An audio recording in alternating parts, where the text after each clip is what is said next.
Jūs varētu teikt, ka rīkojums numur 2 bija tas lūzuma punkts, kura dēļ jūs tagad esat Saeimā? Viennozīmīgi uz manu likteni tas ietekmē tieši, jo pateicoties tam bija iespēja vēlreiz kandidēt un būt ievēlētam. Kāpēc jūs tieši šoreiz ievēlēja? Pagājušo reizi tā kā nē. Kas bija tas, kas jūs vēl ienes Saeimā, tie papildus bonusi jums? Mācos no savām kļūdām. Bet kādas kļūdas jūs bijāt pieļāvis? Bija vairākas kļūdas. Viena? Kaut vai komunikācija ar iedzīvotāju. Vajadzēja bišķiņu pamainīt, teiksim, to taktiku un stratēģiju. Es strādāju, teiksim, šoreiz 11. Saeimas vēlēšanu laikā, priekšvēlēšanu laikā, es strādāju daudz vairāk un darīju, teiksim, to, ko es darīju pirms tam, dubultā, ja ne vairāk. Cik bieži jums raksta cilvēki? Ja godīgi bieži nerakstā. Un es tagad vēlos atrast kaut kādu jaunu veidu, kā mēģināt sazināties ar vēlētājiem, ar iedzīvotājiem, un pat nekonkrēti ar maniem vēlētājiem, vispār ar iedzīvotājiem, lai, teiksim, tā sadarbība notiktu kvalitatīvāk. Bet es domāju, ka primārais, kas tam ir vajadzīgs, tas personīgais darbs un kaut kāda rezultāti. Bet tad, kad iedzīvotāji redzēs, ka no manām aktivitātēm ir rezultāti, tad droši vien viņam tā uzticība, teiksim, konkrēti man un konkrēti tam, ko es saku, būs daudz lielāka. Un viņam būs daudz lielāka interese pie manis griezties.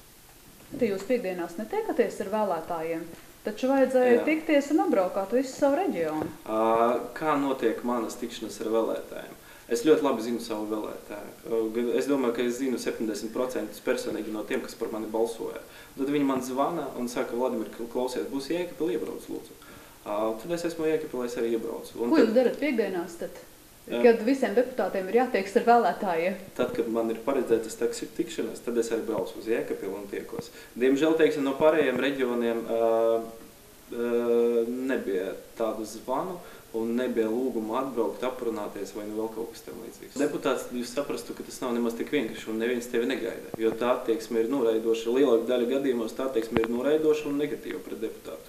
Tāpēc es izvēlos citu stratēģiju, es atbildu un cenšos palīdzēt tad, kad no manis prasa to palīdzību, nevis uzbāžos ar savu palīdzību.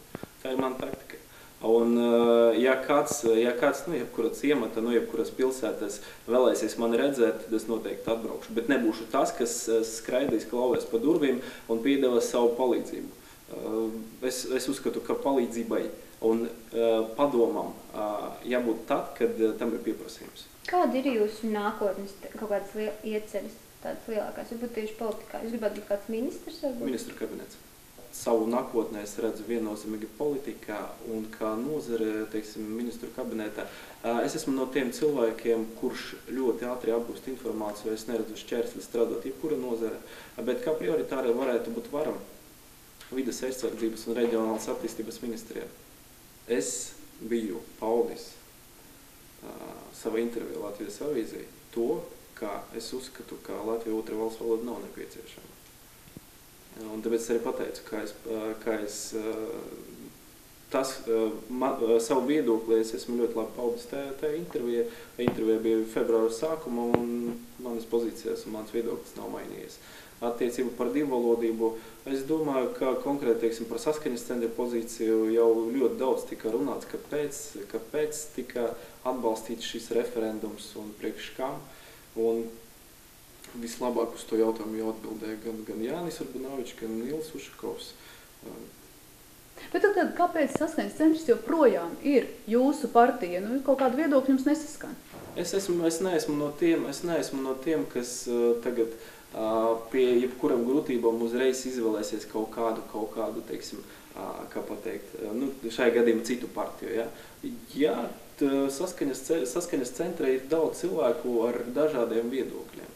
Un tāpēc varbūt arī tas nosaukums arī ir tāds saskaņas centrs. Es esmu no tiem cilvēkiem, kas īsti arī nevēlas strīdēties par etnopolitikas jautājumiem, tā īsti nav mana tēma. Jo mazāk mēs par to runāsim, jo mierīgāk būs un jo ātrāk atrisināsim tas samilzušas problēmas, kuras ir. Kurā gadā mēs jūs redzam valdībā? Kurā gadā? Grūti precīzi pateikt, bet jūs man redzēsiet.